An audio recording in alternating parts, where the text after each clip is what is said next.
तो दोस्तों आपने देखा होगा हाल फिलहाल में कि ये जो चैट जीपीटी है, ओपन एआई का जो चैट जीपीटी है, उसको उसका चार्ज जो है सो इंडिया के लिए अलग किया गया है, 399 रुपीज़ किया गया है, ठीक है। जबकि ओवरऑल पूरा दूसरे मार्केट के लिए करीब करीब इंडियन करेंसी में 2000 रुपया पड़ता है मोटा मोटी, ठीक है। इंडिया के लिए 399 रुपया किया गया है, ठीक है। अब अगर इंडिया के लिए इसका चार्ज 399 रुपया नहीं करके बहुत ज़्यादा कर दे, या इंडिया में इसका सर्विस ही रिस्ट्रिक्टेड कर दे। बहुत सारा ऐसा कंपनी है जो अपने मर्ज़ी से किसी जगह पर सर्विस देता है या नहीं देता है। चूँकि यूएसए का कंपनी है तो उसको वो मालूम है कि इंडिया में मार्केट है, तो इंडिया में वो सर्विस प्रोवाइड कर रहा है। नहीं भी कर सकता है, आजकल का जो समस्या है उसमें नहीं भी कर सकता है, या ये कह सकता है कि सिर्फ इंडिया के लिए जैसे आज 399 रुपया किया है एक महीना का, वैसे ही इंडिया के लिए ये जो है तो 3 लाख रुपया कर देंगे, है ना। अब समस्या यह है कि पूरा दुनिया शिफ्ट हो रहा है, इंडिया में भी सबसे अधिक यूज़र चैट जीपीटी का इंडिया में हो गया है। तो इंडिया में चैट जीपीटी का सबसे अधिक यूज़र है, इंडिया से अमेरिका को इनकम हो रहा है। अमेरिका को जो इनकम इंडिया से हो रहा है वो वर्ल्ड वाइड इनकम अमेरिका का अगर देखा जाए तो फ्रैक्शनल है। अगर इंडिया को परेशान करना हुआ है तो चैट जीपीटी इंडिया में बहुत ही महंगा कर दे, या बोल दे कि इंडिया को हम सर्विस देंगे ही नहीं, तो फिर क्या होगा। तो सिर्फ चैट जीपीटी ही नहीं है, को पायलट है माइक्रोसॉफ्ट का, और भी एलन मस्क का जो है सो ग्रोक है, सभी वहीं से आ रहा है। एक डीप सीक जो है तो चाइना का है, तो चाइना का जो कोई भी चीज़ रहता है तो उसको परचेज करने का पड़े, खास करके जो कंप्यूटर से रिलेटेड इलेक्ट्रॉनिक सामान, उसको लेने में सेफ्टी का थ्रेट भी रहता है, क्योंकि उसमें इंटेलिजेंस डिवाइस लगाता है, ऐसा बोला जाता है। तो आज का वीडियो किस संदर्भ में है हम आपको बताएंगे। देखिए, इसमें होता क्या है कि आज अब टैरिफ जो सभी जगह चल रहा है, टैरिफ के कारण ये हो रहा है वो हो रहा है। हम लोग जो इंजीनियरिंग में पढ़ते थे 87 to 91, ठीक है, 4 साल जो पढ़े, तो उसी समय इंडिया में रिफॉर्म के लिए शायद याद आ रहा है कि मनमोहन सिंह को पावर दिए थे नरसिम्हा राव प्राइम मिनिस्टर थे, तो रिफॉर्म के लिए स्टार्टिंग किए थे। ठीक उसी समय, उस समय भी देखिए इंडिया में तो बाज़ार एकदम क्लोज था, मार्केट जो इंडस्ट्री का था, बाहर का कुछ था ही नहीं। चाइना में भी नहीं था, चाइना में नहीं था, तो चाइना क्या करता था, चाइना करता क्या था कि अपने यहाँ उस समय आज के साथ सिनेरियो नहीं था, लेकिन उस समय भी अपने यहाँ मैन्युफैक्चरिंग करवाता था, ठीक है। चाइनीज़ जूता है, सामान है, जैकेट है, जीन्स है, पेन है। इलेक्ट्रॉनिक्स में इतना एडवांस नहीं था, इलेक्ट्रॉनिक्स में जापान एडवांस था। और भी चीज़ करता था, डेली का यूज का सामान रहता था। उसका सबसे बड़ा कंज्यूमर क्या था, अमेरिका था। आप देखिए, ध्यान तो सुनिएगा, अमेरिका और इंग्लैंड दो सबसे बड़ा कंज्यूमर था उसका। अमेरिका हमेशा से कंज्यूमर रहा है, ठीक है। इसका कारण क्या है कि जो डॉलर करेंसी है उसका वो ओनर है, उसको चिंता नहीं है, खाली डॉलर, पूरा दुनिया में डॉलर चलता रहे तो उसका बिजनेस होते रहेगा। प्लस ऑयल का सबसे बड़ा एक्सट्रैक्टर है और ऑयल को एक्सट्रैक्ट करता है।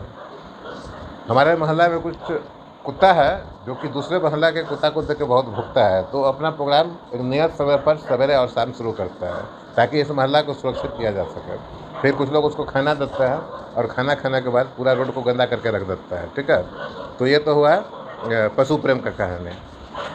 तो इसमें होता क्या है, कहानी क्या है, कहानी में क्या बताना चाह रहा है कि उस समय भी चाइना में मैन्युफैक्चरिंग होता था, लेबर कॉस्ट सस्ता था, सामान सस्ता पड़ता था। कट टू क्या है कि अमेरिका में भी मैन्युफैक्चरिंग होता था, लेकिन अमेरिका में बाहर से वर्क फोर्स नहीं जाता था, ठीक है, बाहर से वर्क फोर्स नहीं जाता था, वहाँ पहले से है नहीं, ठीक है। बाहर से वर्क फोर्स जाता भी था तो जो कुछ दिन पहले आपने सुना डंकी रूट से जाता है, तो वर्क फोर्स मंगाने का सिस्टम वहीं से शुरू हुआ। सस्ता वर्कर दुनिया भर से गलत रूप से वहाँ पर पहुँचता था, सही रूप से पहुँच ही नहीं सकता है। आप यह कह के वीसा कोई अमेरिका का नहीं ले सकता है कि हम वहाँ पर सफाई करने के लिए जा रहे हैं, दुकान में काम करने के लिए जा रहे हैं, साइंटिस्ट इंजीनियर डॉक्टर आप जा सकते हैं, आसानी से वीसा मिल जाएगा। लेकिन घर का काम करने के लिए जा रहे हैं, आपको वीसा ही नहीं मिलेगा। तो इसीलिए डंकी रूट उस ज़माने से चल रहा है। फिर भी अमेरिका में लेबर फोर्स कम था और होने वाला नहीं था, प्रोडक्शन सस्ता है, ठीक है। और चाइना का माल सस्ता पहुंचता था सामान, परिणाम यह होता था कि अमेरिकन गुड्स बिकता ही नहीं था। ध्यान रहे कि ये बात 1987-91 के आसपास का हम आपको बता रहे हैं। ये इसलिए क्योंकि उस समय उतना, अब 90 का बात कर रहे हैं तो अभी 30-35 साल हो गए हैं, ठीक है।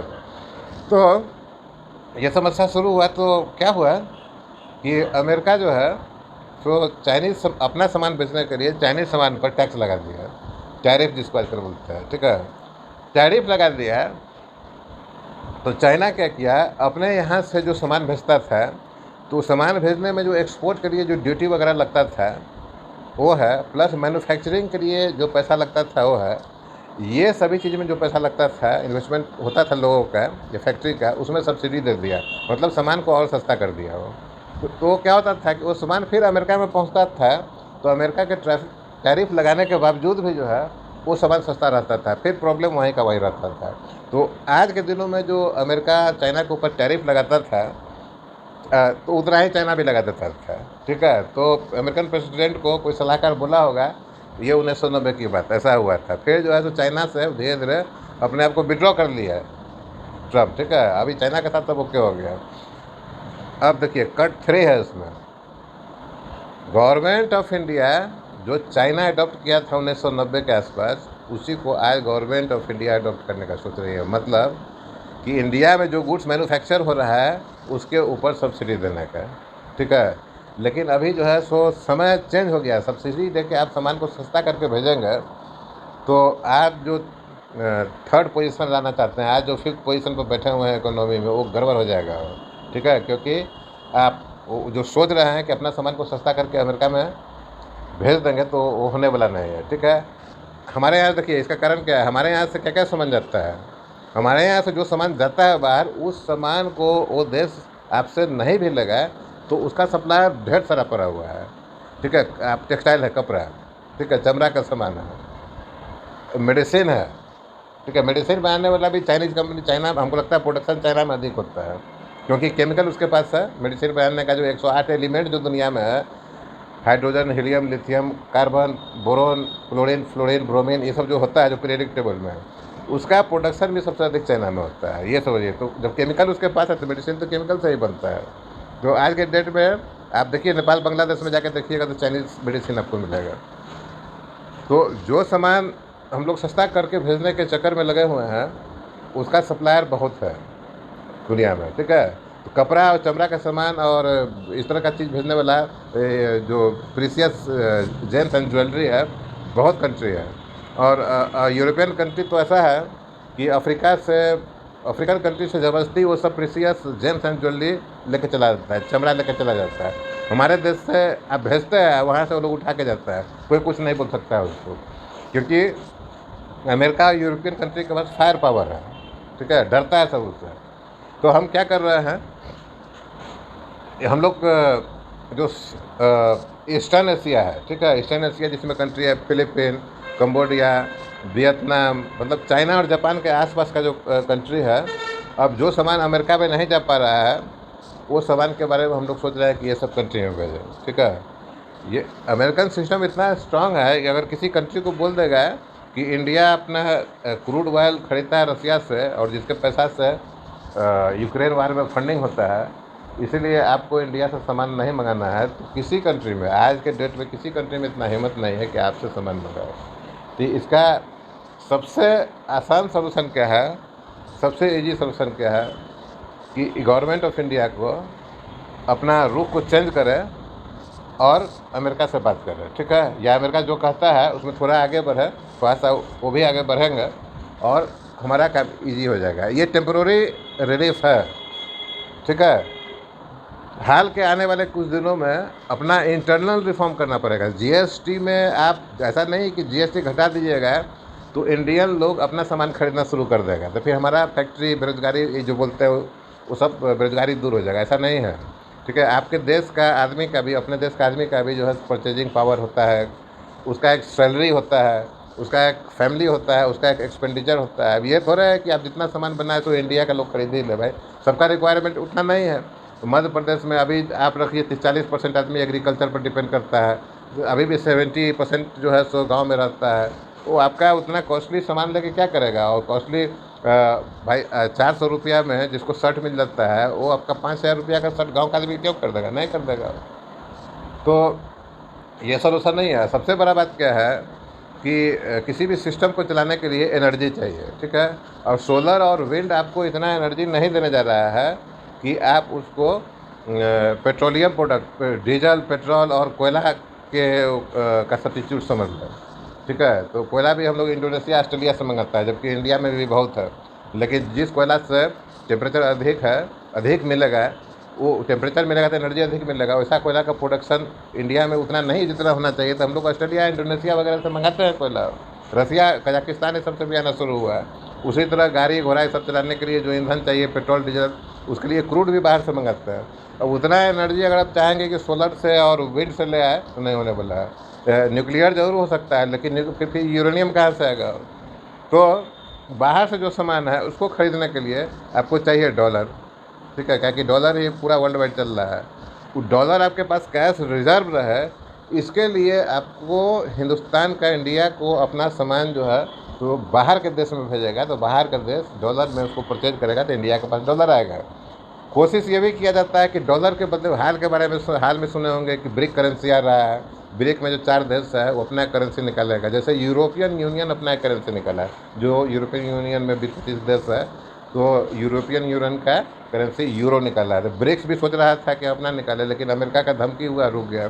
फिर रसिया के साथ बातचीत, रसिया बातचीत करता है इंडिया के साथ, या इंडिया किया कि हम लोग अपने करेंसी में, मतलब रूबल और रूबल रसिया का है, रूबल और इंडियन रुपीज़ में बिजनेस करेंगे, ये बातचीत हुआ है। लेकिन वो भी कुछ होता नहीं। अब क्या है, देखिए, हम यहाँ से रसिया से तेल खरीदे, हम उसको रुपया दिए, ठीक है, इंडियन रुपीज़ दे दिए।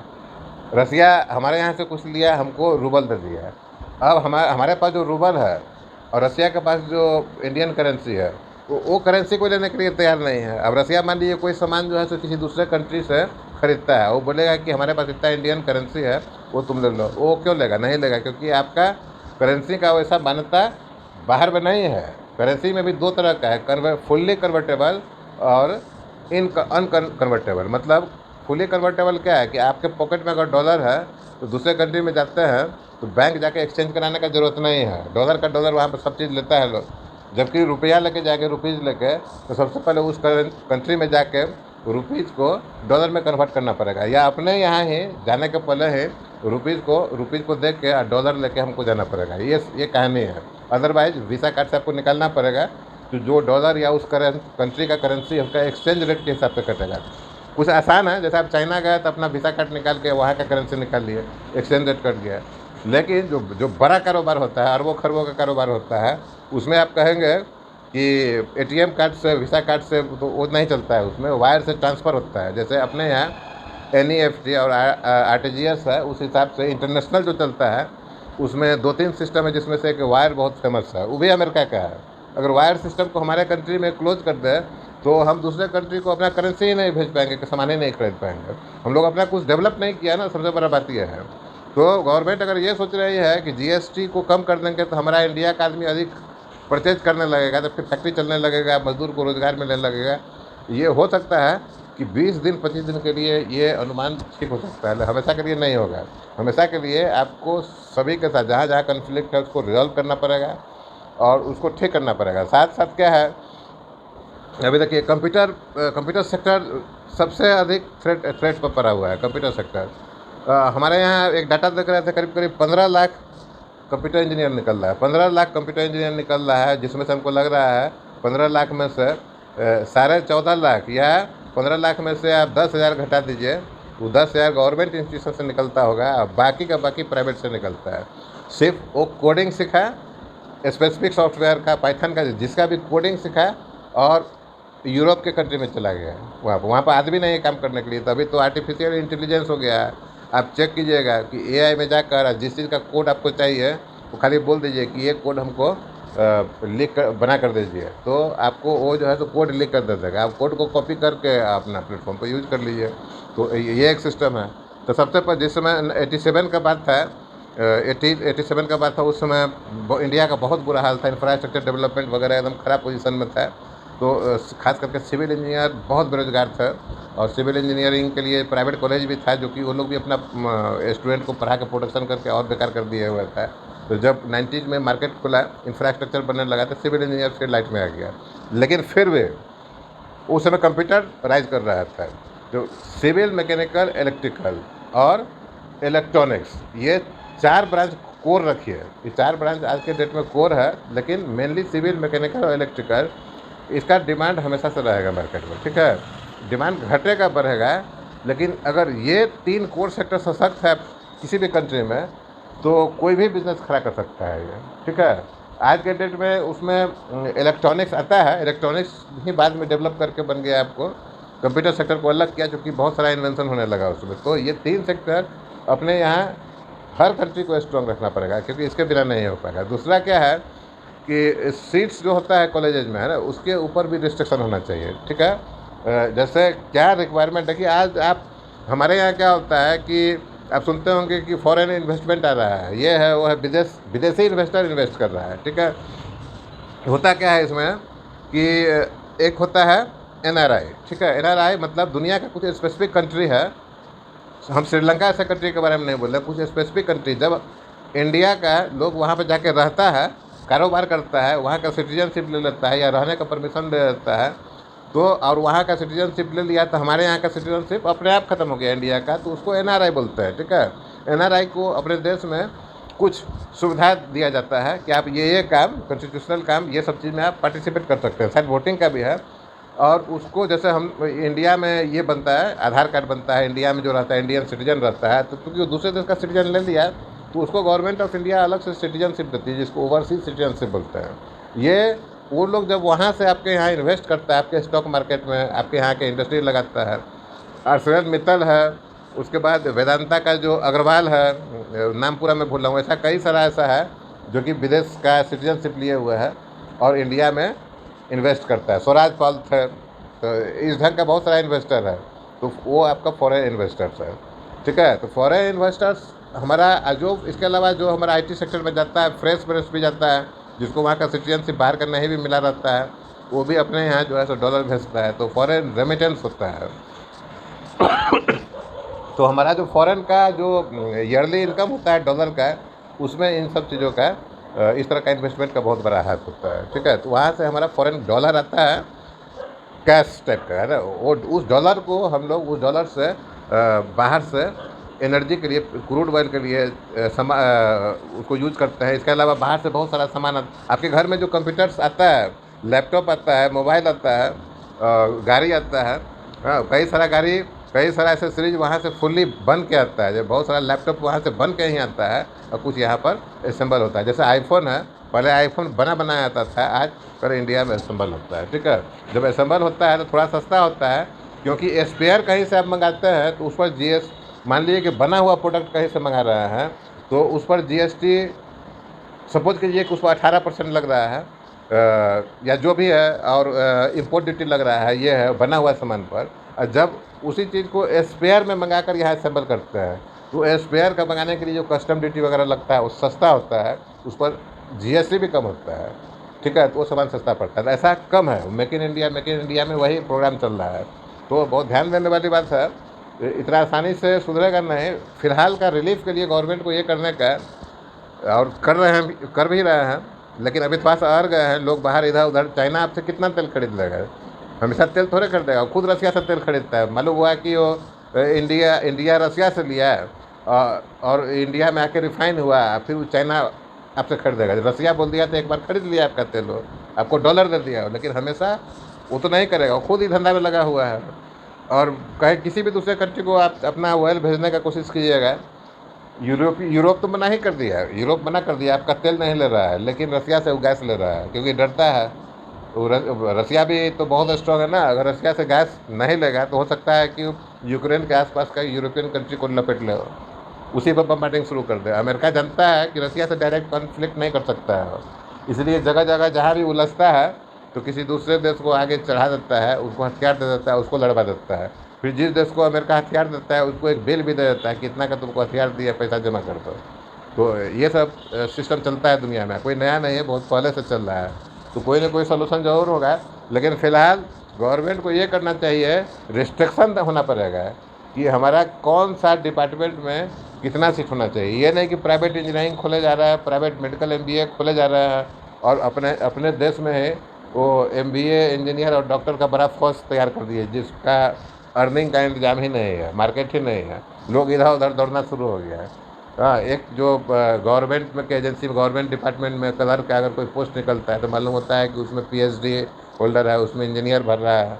तो ये शर्मनाक स्थिति आने से बचने के लिए गवर्नमेंट को कंट्रोल करना चाहिए। जैसे वस्तु का कीमत को नियंत्रित रखने के लिए, किसी भी चीज़ का कीमत को नियंत्रण में रखना है तो उसके लिए प्रोडक्शन पर कंट्रोल होता है। तो इंजीनियर, एमबीए ग्रेजुएट्स, ये भी तो प्रोडक्शन ही है ना, इस पर कंट्रोल रखना पड़ेगा आपको। तो हर कंट्री, छोटा छोटा कंट्री सब चीज़ कर लेता है, लेकिन अपने यहाँ बहुत मुश्किल है, अपने यहाँ इंडिया में हो नहीं पाता है। ठीक है, डेमोक्रेसी है, हर आदमी बोलता है, विरोध करता है। चाइना में भी बहुत पॉपुलेशन है, लेकिन वहाँ डेमोक्रेसी नहीं है। नियम को वहाँ पर सख्ती से लागू किया जाता है, चाहे पॉपुलेशन कंट्रोल का नियम हो, चाहे रोजगार का नियम हो, हर नियम को सख्ती से लागू किया जाता है। बाकी का छोटा छोटा कंट्री में क्या है कि पॉपुलेशन कम है, वहाँ पर काम करने के लिए भी आदमी नहीं मिलता है, और पॉपुलेशन धीरे धीरे और कम होते जा रहा है। तो जो भी रिसोर्स वहाँ पर है, वो रिसोर्स ही खर्चा नहीं हो पाता है। ठीक है, तो बड़ा ये दुनिया में बहुत ही अलग अलग तरह का समस्या चल रहा है, लेकिन फिलहाल जो इंडिया जो है वो समस्या में फंसा हुआ है। ठीक है, रूस के पास बहुत बड़ा रिसोर्स है, पॉपुलेशन रूस का बहुत कम है, वो अपने आप में इतना सफिशियंट है कि सब चीज़ अपने आप कर देगा। और गवर्नमेंट वहाँ पर ऐसा है कि वहाँ का पब्लिक अपने गवर्नमेंट के अगेंस्ट में अगर गलती से भी बोल दे, है ना, तो उसको भारी मुसीबत का सामना करना पड़ सकता है। कुछ इसी तरह का कंडीशन चाइना में भी है, हमारे यहाँ चीज़ नहीं है। अगर गवर्नमेंट हमारे यहाँ कुछ गड़बड़ कर दी या गलत डिसीजन ले लिए तो गवर्नमेंट जा भी सकता है, हमारे यहाँ चीफ मिनिस्टर को भी निकाल देता है, और प्रेसिडेंट को भी थ्रेट हो जाता है कि ऐसा नहीं कि इम्पीचमेंट करता है। तो हमारे यहाँ इस ढंग का डेमोक्रेसी है, गवर्नमेंट कोई डिसीजन लेती है तो सुप्रीम कोर्ट उस पर रोक लगा सकता है।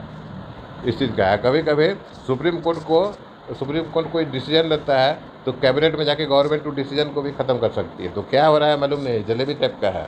ठीक है, तो कुल मिला के चीज़ वही बाहर आता है जो कि सुप्रीम कोर्ट के भी फेवर में हो, गवर्नमेंट के फेवर में भी हो, और जनता का एक मास जो बड़ा वर्ग हो वो भी खुश रहे, ताकि वो उसी गवर्नमेंट को वोट दे सके जो उसके लिए फेवरेबल काम कर रहा है। तो हमारे यहाँ का कहानी कुछ अलग है, इससे सभी अवेयर होगा। फिलहाल अगर पढ़ते हैं, अगर आप पढ़ाई कर रहे हैं तो अच्छे से कीजिए। ठीक है, ये नहीं कि 4 साल तक इंजीनियरिंग किए और 3 साल एमबीए किए और जब पढ़ के लिख ले तो मालूम हुआ कि 2 लाइन आप इंग्लिश नहीं लिख पा रहे हैं। इंग्लिश ही लिखना पड़ेगा, संस्कृत से नहीं होने वाला है। You have to write in English. ठीक है, एक ज़माना था जब रसिया और चाइना जाता था तो रसियन और चाइनीज में लिखना पड़ता था, लेकिन अब सब जगह इंग्लिश चल रहा है। इंग्लिश एक ग्लोबल स्क्रिप्ट हो गया है, रोमन, यह नहीं है कि इंग्लिश इंग्लैंड का है। तो जब एक स्क्रिप्ट हो गया, एक लैंग्वेज हो गया, तो ये सभी को कम्युनिकेशन में अच्छा हो गया। ठीक है, धीरे धीरे जो नहीं कर रहा है कंट्री वो भी कर रहा है, क्योंकि हम अपना भाषा और विचार एक दूसरे से नहीं बांटेंगे तो बिजनेस कैसे ग्रो करेगा। इसीलिए इंग्लिश सबको बहुत बढ़िया प्लेटफॉर्म मिल गया है। ये नहीं कि अंग्रेज था तो इंग्लिश हो रहा है, चाइना में भी इंग्लिश यूनिवर्सिटी खुल गया है, और रसिया में भी इंग्लिश लैंग्वेज का यूनिवर्सिटी खुल गया है। दुनिया का जहाँ हर देश में जो है तो इसको एक ग्लोबल लैंग्वेज मानकर, एक कॉमन कम्युनिकेशन का टूल्स मान के इसको डेवलप कर रहा है। जैसे आजकल आर्टिफिशियल इंटेलिजेंस हो रहा है, आर्टिफिशियल इंटेलिजेंस भी तो शुरुआती दौर में इंग्लिश में ही है। तो उम्मीद है कि आप बहुत कुछ समझ गए होंगे। वीडियो थोड़ा सा लंबा हुआ, इसका स्पीड बढ़ा के हम इसको अपलोड करेंगे। और आज है थर्सडे है, तो इसके बाद अगला वीडियो 3-4 दिन के बाद बनेगा, क्योंकि संडे वगैरह मेरा क्लास का टाइम होता है।